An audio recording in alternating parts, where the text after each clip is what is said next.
We're back with Tilly, and we thought that since we are finally into that hot summer weather that we would tell you how we prepare the horses for the hot weather and the sun.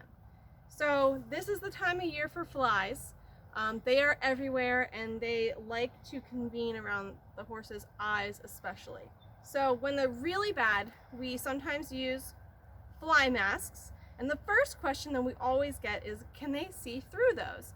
Because when it's on their head, it really looks like a blindfold. What I'm going to do is I'm going to bring this up to the camera and I'm going to show you that you can indeed see through the fly mask.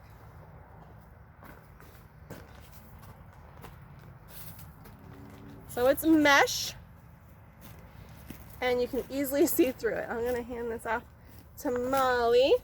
Actually, I'm going to show you how we put it on first. Tilly decided to take this opportunity to eat some grass. Alright, so much like when we put on the bridle or the halter, we're going to do it from the left side, not directly in front of them. Typically, this would go on under their halters because we take their halters off. And they have little spots for their ears. And they look kind of like aliens out in the field when they all have a fly mask on. But you can see it doesn't bother her at all. The next thing we do to get them prepared for fly prevention is we have fly spray. This stuff is very expensive, so we try to use it sparingly because all 10 horses get fly spray every single day in the summer. So we want to use it on the areas that they're always going after. They're always stomping their legs, and they can actually get sore from stomping their legs all day long if the flies are really bad. So we want to make sure you're not blowing this into a fan because a lot of times it'll come right back in your face. We start on the neck and go down their legs, under their belly, and around their hindquarters and down the back leg. And we do that on both sides. It's also important to get their face, but we never want to spray it right on their face. And this is a chemical, so rather than putting it on your hands, it's usually best to put it on a rag. There you go. And you're gonna wipe their ears and around their eyes, not right in their eyes. It would not feel good. So wipe in their ears, around their eyes, and you would do that on both sides as well.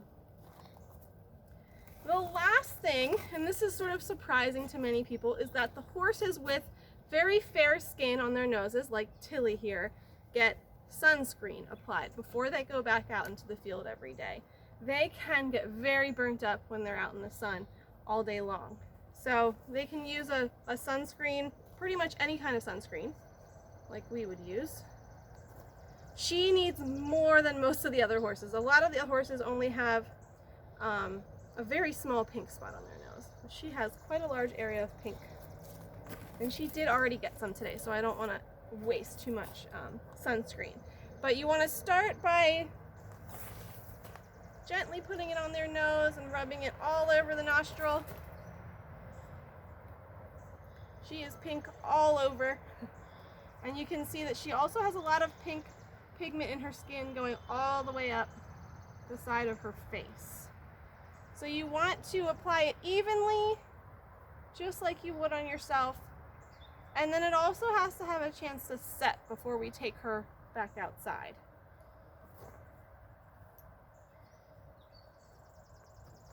And now she's ready for the sun. So definitely some good tips to keep in mind for summer preparedness with horses.